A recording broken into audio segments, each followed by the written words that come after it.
First of all, I consider cancer the largest threat to a person's lifespan. Even though heart disease kills 75% of people over the age of 75 or over the age of 70, it's probably the most likely cause of death in the majority of people. Among health-conscious people who are eating a relatively healthy diet, heart disease is easy to prevent. And cancer is a little harder to prevent because it takes years of eating healthfully to prevent cancer. So what I'm saying right now, for generally healthy people, cancer is the most thing we should focus on most intently so we live a long life without having that have to happen to us. For example, if you smoke cigarettes, and if you smoke 3 packs a day for 10 years, that gives you a risk of 30 pack years. If you smoke 2 packs a day for 40 years, that's 80 pack years. In other words, the risk is related to the number of years you ate unhealthfully times how bad you ate unhealthfully or how many cigarettes you smoked. The same thing is true with salt years. It's how much salt you had for how many years you incurred that risk of the high salt diet, and that determines your risk of having a hemorrhagic stroke or heart attacks from damage from high salt intake. It's the same thing. However, the more years that go by when you're off the cigarettes, the more years that go by when you're off the salt, the more years that go by when you're off the processed foods, the white rice, and the meats and the cheeses and the bacon and whatever, the years that go by that you're off it, every year you're off those foods, your risk goes down. So that, for example, if you're 5 years out from smoking cigarettes, your risk of developing a smoking-related heart attack or a lung cancer would go down by almost 50%, 5 years out of stop smoking. 15 years out of no longer smoking, if you smoke less than 2 packs a day. 15 years out, your risk goes down almost to the point of a person who never smoked. 20 years out is necessary for a person who smoked more. The same thing is true with food. We don't want to wait till a person gets lung cancer to stop smoking, right? We want to stop smoking earlier. We don't want to wait till you get a diagnosis of cancer, start eating a cancer preventative diet. You want to do it now and put your years in so your body has the chance to repair the damage slowly, fix the broken DNA crosslinks, remove the carcinogens. In other words, your body has the innate ability to repair itself if you supply it with the right materials, and that's what this lecture is about. It's about how to supply the body with the right materials to fight cancer, because we know that we have a population that's been raised on processed foods and faked foods with high in carcinogens, and they've been exposed to a lot of damage early in life. They've set the stage for cancer when they're young. And so we have to, as soon as we can, institute a program that's not good, that's excellent. It has to be nutritional excellence, because only nutritional excellence can repair the damage that first half of your life caused. It's not just good enough to cut back on cigarettes to 5 cigarettes a day. You're not going to repair the damage. You have to get rid of the cigarettes completely. We have to get rid of those disease-causing factors completely if we expect our body to be cancer-proof. So let's look at some data from years ago. Here's a slide that was first published in my book Eat to Live in 2004 based on 1970 statistics. In other words, 1970 statistics means we collected data from the way people ate in the 1960s and to see what countries in the 1960s were eating the most unrefined plant foods. And what I'm saying right now, that in those days, not anymore, but in those days there were populations that were eating a large percent of their diet from unrefined plant foods. Because I'm dividing up food into 2 different categories. One category is the unrefined plant foods that we call produce, right? Like fruits and vegetables and beans and nuts and onions and mushrooms, right? That's one category, unrefined plant foods. And the other category, I'm lumping together processed foods and animal products. I'm putting them in the same category as disease-causing foods, because the processed foods, the bread, the pasta, the salad oil, the mayonnaise, the donuts, the cookies, the crackers, the rice cakes, the breakfast bars, the chips, the pizza, the soft drinks, all these foods, plus the animal products, do not contain a significant load of micronutrients. They're not high in vitamins and minerals. They don't have fibers. They don't build up the good bacteria in the gut. They don't contain the antioxidants and the phytonutrients that protect against cancer. They're void of those beneficial cancer-fighting ingredients. All the cancer-fighting elements of your diet are in the unrefined plant foods. So if we just track the percent of unrefined plant foods as a percent of total calories eaten in populations around the world, and we plot that against the population, how much cancer or heart attack or stroke death occurs in those populations, we see a direct correlation between more unrefined plant food, of course, less cancers and less heart attacks. Makes a perfect plot of dose-dependent response between more plant food in the diet and lower rates of cancer. We can also see that by looking at data from the embassies and from the health organizations of these countries. But we have to go back in time because in recent years, we've got Kentucky Fried Chicken and the cancer right over in these places, Burger King and Pizza Hut. Burger Hut and Pizza King, whatever it is. The point I'm making is the populations around the world have adopted the American diet style. And because of that, cancer rates have skyrocketed in those populations. But if we go back 50 years ago or more, like here's 1967, deaths from breast cancer, and of course, the United States and Northern European countries have high rates of breast cancer. Argentina have high rates of breast cancer, all the meat they eat there.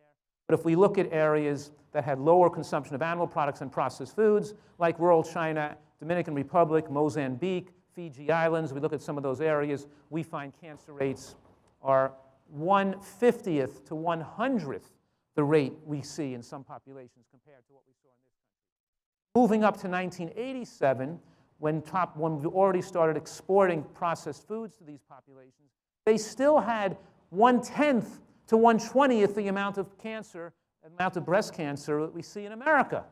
The point I'm making here is that the fallacy and the myth most Americans have been raised on is to think that these cancers are inevitable, they're the consequence of aging, or they're predominantly genetic. That's all a bunch of horse something or other.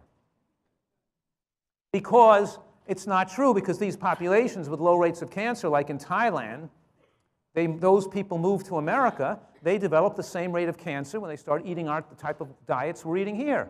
It's not genetic, or we'd see the rates of cancers in those people coming from those countries, they'd be protected, genetically protected, which we don't see that happening. But of course, cancer rates are going up all over the world, and it's not just the food that we're eating is not the only thing increasing risk of cancer. It's also medical care increases risk of cancer. What doctors do is largely prescribe people carcinogenic substances. In other words, for a drug to have an efficacy, to be able to kill bacteria like an antibiotic, or to kill cancer cells, or to restrict immune function like in autoimmune conditions, these drugs are highly poisonous, and they're carcinogenic, and they cause cancer. And the more you avail yourself of medical care, instead of living the life to avoid the need for antibiotics and blood pressure medications and cholesterol medications and autoimmune medications and H2 blockers and digestive aids, the more you can stay away from the drugs, the lower your risk of cancer. So we eat a healthy diet so we stay well, so we don't need to take drugs which can increase risk of cancer. For example, antibiotics are a powerful cancer-causing drug, right? Even 25 prescriptions over a 17-year period, when those people were followed up, the risk of breast cancer was doubled. Even 2 to 24, the average rate of people take 10 prescriptions, for example, of antibiotics, the rate of breast cancer went up by 1.5 times. So we know, and of course, one of the major things doctors did in the history of cancer to radically reduce the risk of women dying of breast cancer was they stopped prescribing estrogen for postmenopausal women. When we had all this data come out about estrogen prescriptions increasing risk of heart attacks, It became a mass change in the way doctors stopped prescribing drugs because they started to reduce the amount of prescriptions given for women who were suffering with postmenopausal hot flashes and they used to give them out to everybody. And when they stopped doing that, we saw breast cancer rates go down dramatically because taking estrogen increases risk of cancer dramatically, especially breast cancer. And because the hormone is bioidentical, or you get it from an alternative practitioner or a homeopath or some other doctor who tells you it's better for you because it's more bioidentical, that doesn't give you more protection against cancer or prevent the estrogen from not causing cancer. As a matter of fact, the more bioidentical it is, the more cancer-causing it should be. Because having higher amounts of your own estrogens, your own body's estrogens dramatically increase risk of breast cancer. So if you want to get breast cancer really fast, I'll tell you how to do it. Just gain some weight. Because fat cells are toxic tissue. Fat cells are pathologic. There's no such thing as a healthy overweight person. Fat cells are tissues that are hypoxic. They get a poor blood supply. They spew out cytokines and lipokines. They activate aromatase, which means the enzymes that produce estrogen are raised. And a person that's significantly overweight can have 10 times the estrogen exposure to their breast tissue compared to a person who's naturally and properly slim, where they should be. We went over a little bit about fighting cancer. Now let's go over what foods are most protective against cancer. And we know that eating salad is the most important part of your daily diet. It's important to eat a salad every day because raw vegetables have all that raw living enzymes and substances in them that fight cancer. A review of over 200 studies show that raw vegetables have the most powerful and dramatic effect at protecting against cancer. All types of cancer: stomach cancer, pancreatic cancer, colon cancer.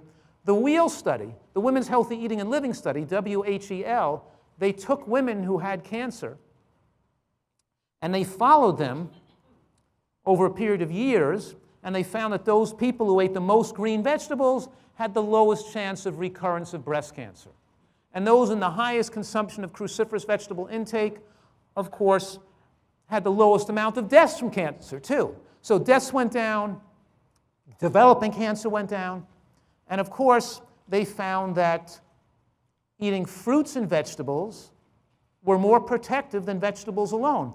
Even though vegetables are the most powerful food to fight cancer, it still makes vegetables more powerful when your diet has the full portfolio of anti-cancer foods. What I'm saying right now is a foundational principle of the Nutritarian diet. Here's what this foundational principle is about. It's saying that we need the full portfolio of anti-cancer substances in our diet. We need a full exposure to phytochemicals, not a narrow exposure. It's not good enough just to eat a diet high in kale and strawberries. Even though kale and strawberries are super healthy for you, it makes it healthier if you eat other foods like mushrooms and onions and sesame seeds and walnuts also. When we look at populations that exclude any one food or food group from the diet, like we take populations that took the beans out of the diet, they don't live as long. We look at populations that took the nuts out of the diet, they drop their lifespan dramatically. When they take the fruit out of the diet, like a keto diet, they take the fruit out of the diet, they don't live as long. They have high rates of cancer. When they take the mushrooms out, you don't do as well. You want to get the full spectrum of anti-cancer substances. That's how the body works. It's not having a lot of one thing, a whole much. Vitamin C is great, so I'm going to take 20 to 500 times that much vitamin C. It's not going to do it. You need thousands of nutrients. There are about 1,000 different nutrients in a piece of broccoli that fight cancer. And what's the most powerful nutrient in broccoli that fights cancer? It's called broccoli.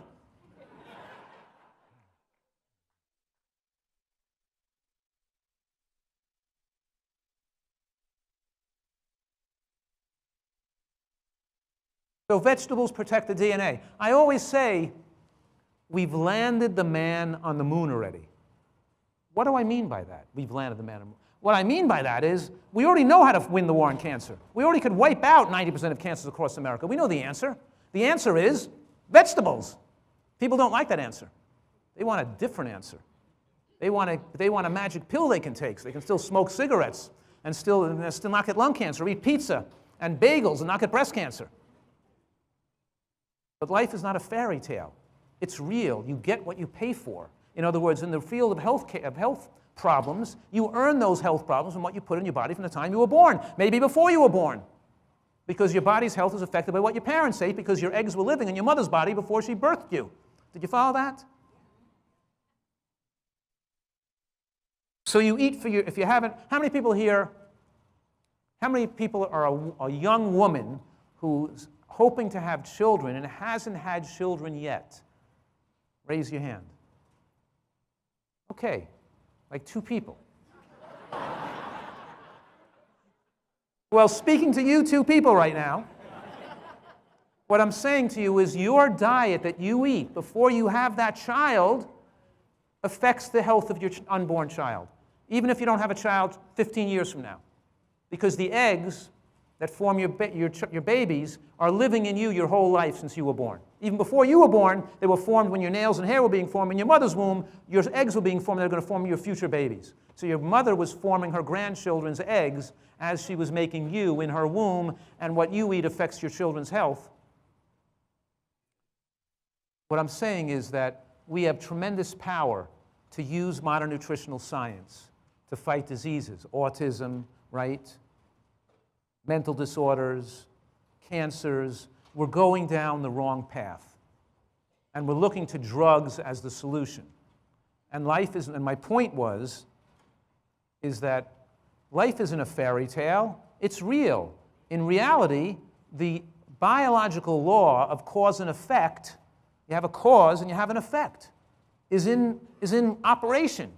We know more vegetables in the diet means less DNA methylation defects, and less vegetables means more DNA methylation defects. In other words, science has advanced and we can actually take people's blood and look at, through research tools, we can look at the amount of methylation defects you have built up, which tells you how much propensity and risk you're going to have of cancer developing in your future.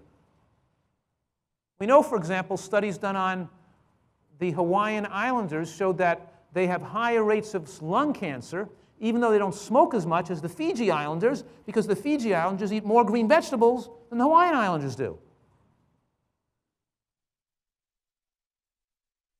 Greens have tremendous power to extend human life and protect our health because we're a green vegetable dependent animal. By that I mean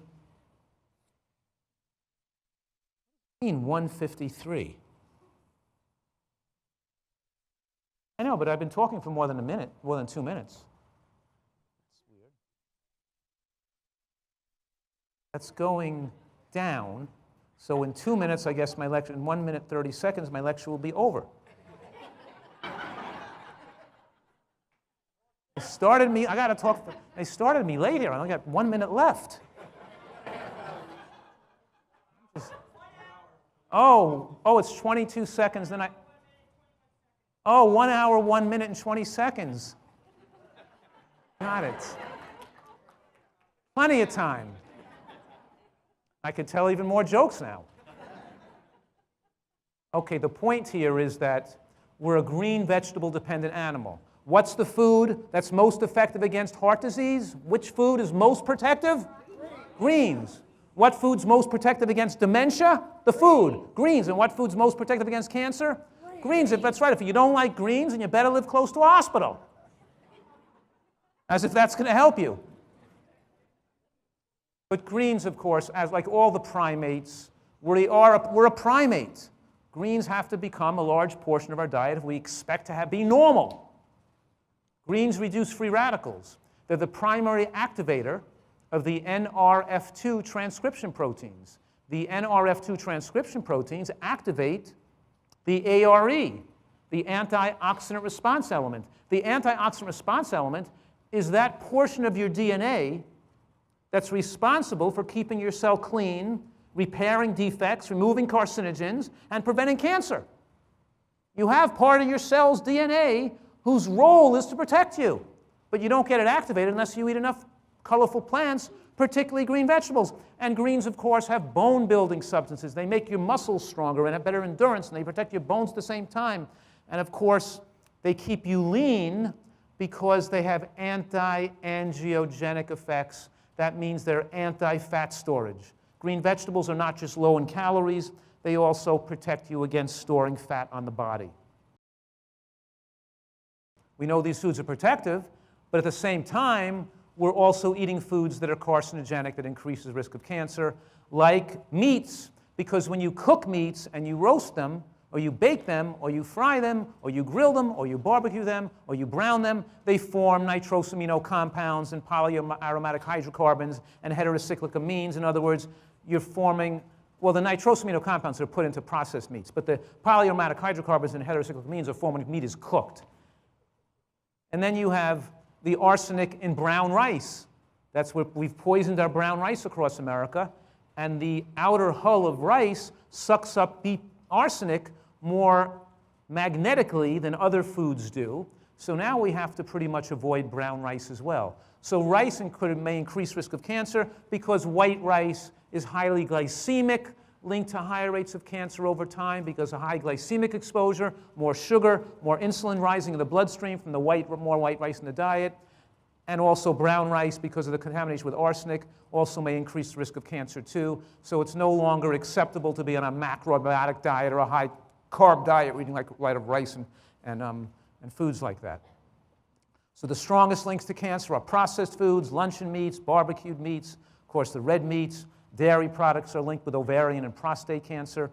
And fried foods are linked to autoimmune conditions and cancer as well. Even one serving of commercial or one serving of fast food French fries a week as a child, one serving a week, increases your later life risk of breast cancer by 26%, just one serving a week.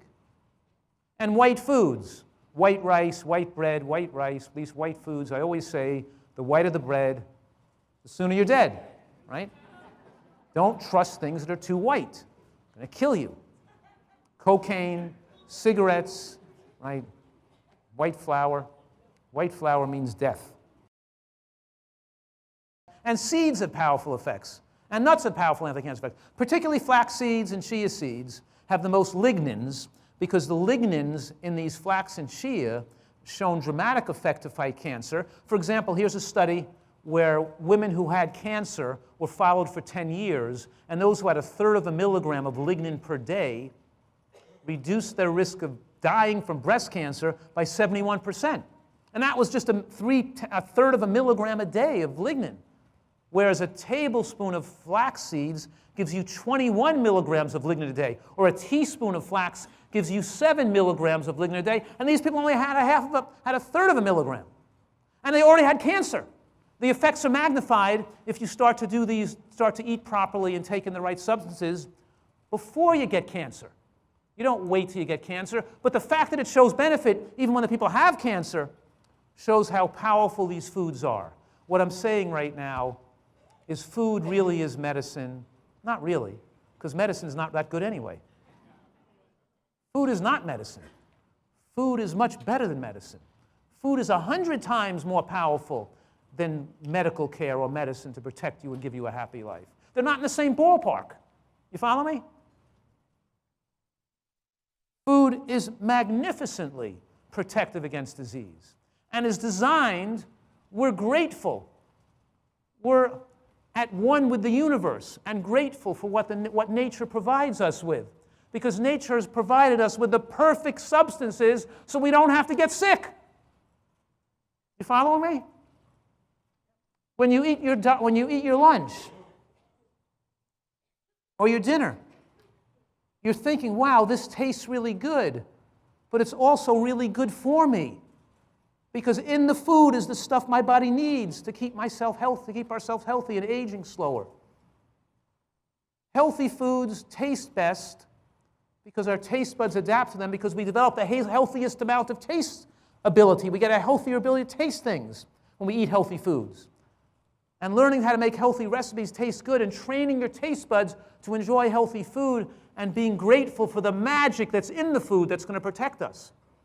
We're grateful for the people that helped us prepare it, or the people that grew it, or the people that seeded it, or the people that farmed it, or the people that picked it, right?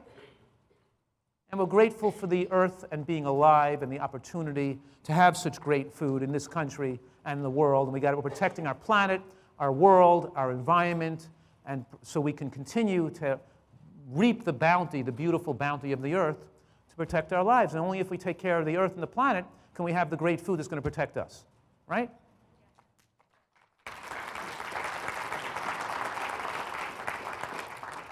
So seeds are superfoods. They're rich in all types of minerals. And nuts fight cancer. Multiple studies show that people, large numbers of people, 350,000 people, showing that those that ate nuts regularly had much lower rates of cancer. A 2018 Korean study showed a dose-dependent relationship between tree nuts, which means, you know, nuts that grow on trees, almonds, walnuts, pecans, and colon cancer. Last year, another 2019 large study showed a huge protection of nuts against cancer. What I'm saying right now is nuts and seeds, having those fats in your diet, doesn't just facilitate the absorption of the phytochemicals. Remember I told you the green vegetables and the onions and the mushrooms have the most protective anti-cancer phytochemicals, but you maximally absorb those anti-cancer phytochemicals when you have some fat from the nuts and seeds in your diet or at that meal. When you take the nuts and seeds out of your diet, you increase the risk of heart attack, stroke, cardiac arrhythmia, and cancer. And what nut is most protective against cancer? That's right. I heard it. Walnuts. The little simple, cheap, inexpensive walnuts that you can buy everywhere. The hemp seeds, the flax seeds, the chia seeds, the walnuts are high in those beneficial omega-3 fatty acids too, right? So these superfoods you're learning about in this presentation to fight cancer, let's review what you learned a little bit so far. You learned that these green vegetables, getting a variety of cruciferous vegetables like kale, collards, mustard green, cabbages, arugula, watercress, fight cancer. It's also important to have a salad with dark green leaves of lettuce in it. Have some solid cruciferous, broccoli and Brussels sprouts and bok choy that are cooked conservatively, so you don't cook the life out of them. Have raw onions and raw garlic in your meals a little bit. Use scallion. Use leek in your soup, leeks. But blend the whole leek, the whole stem, and all the leaves. Don't cut and throw that away, but blend it down in the Vitamix first and then dump it into the soup. Use cooked mushrooms. Add it to your soups and stews and cook mushroom in a water wok and put some on your salad too. Eat berries and pomegranates and other low-sugar fruits, frozen cherries, and use seeds and walnuts every day in your diet because they add to your lifespan and they slow aging. Now, tomatoes are also an excellent anti-cancer food. So I'm saying G-bombs plus T, and tomatoes have more potential cancer-fighting effects when you cook the tomato or eat tomato sauce. Remember I told you I drizzled some tomato sauce on top of my California cream kale? What I did is I grow a lot of tomatoes, and I cook the sauce myself from the tomatoes I grow because I want my own sauce cooked so I can thicken it and cook it longer. I want to cook it on a very low flame for like 8 hours so it thickens in the pot and makes it really thick and flavorful. I put some basil and mushroom and oregano in there and dill, but it's a great tomato sauce. Or if I'm buying a commercial low-salt tomato sauce in a glass jar, it's too watery and thin. It doesn't have much flavor. So you know what I do? I can dump it out and cook it down a little bit more. But I don't do that anymore. I have a better way of thickening it. I take my organic sun-dried tomatoes and I plop the sun-dried tomatoes into the tomato sauce jar.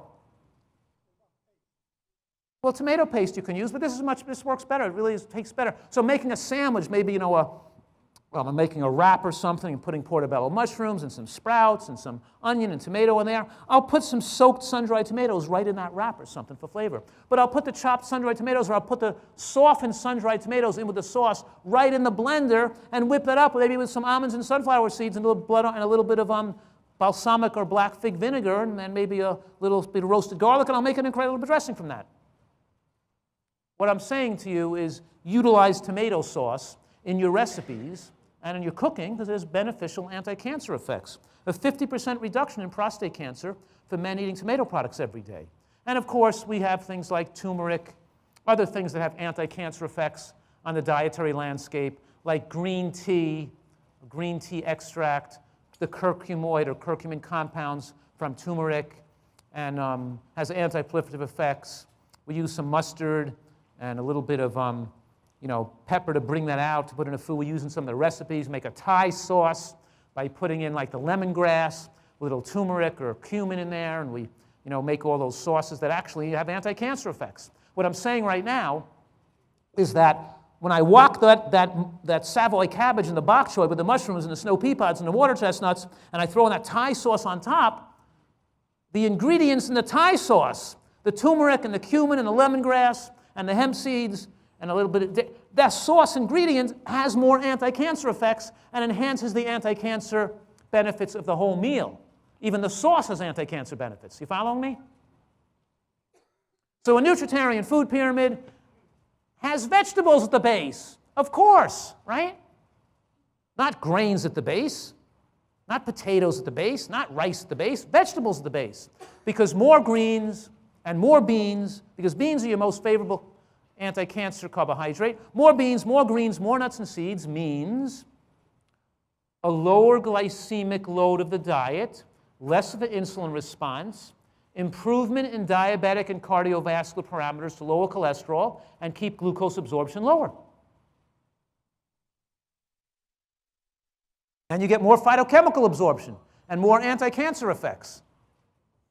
Looking at the cancer, so we're talking here, look at this slide for a minute, that the non-green vegetables, the low carbohydrate, right? Non-green vegetables in red, like onion and peppers and tomatoes and mushrooms and all these, lower calorie vegetables have tremendous powerful against cancer, as does the green vegetables. Whereas you look at non-whole grains like white rice and white bread, we see that red on the bottom, increasing risk of cancer, and white potato in certain studies showing increased risk of colorectal cancers from increased white potato in the diet because of its glycemic effect. We know it's the glycemic effect of the potato, and they study out it's not the fat or the butter or the sour cream used with the potato. That's controlled for. It's the potato itself. It's the glycemic effect of the potato, because we see that the colorectal cancer increases from potato use when people are more overweight.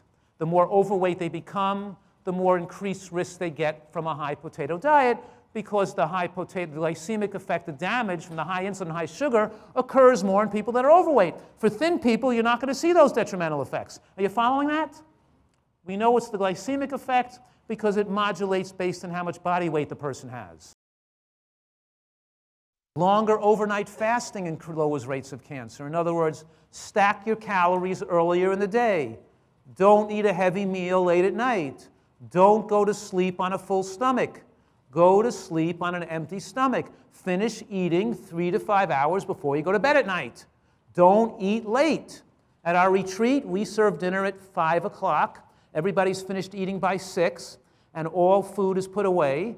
And of course, in my house at Hawaii, clean the kitchen up and put away all the blenders and get everything put away by 6 o'clock, and then we clean our teeth and go out and do other things and have fun at night. And you don't eat, you get away from food.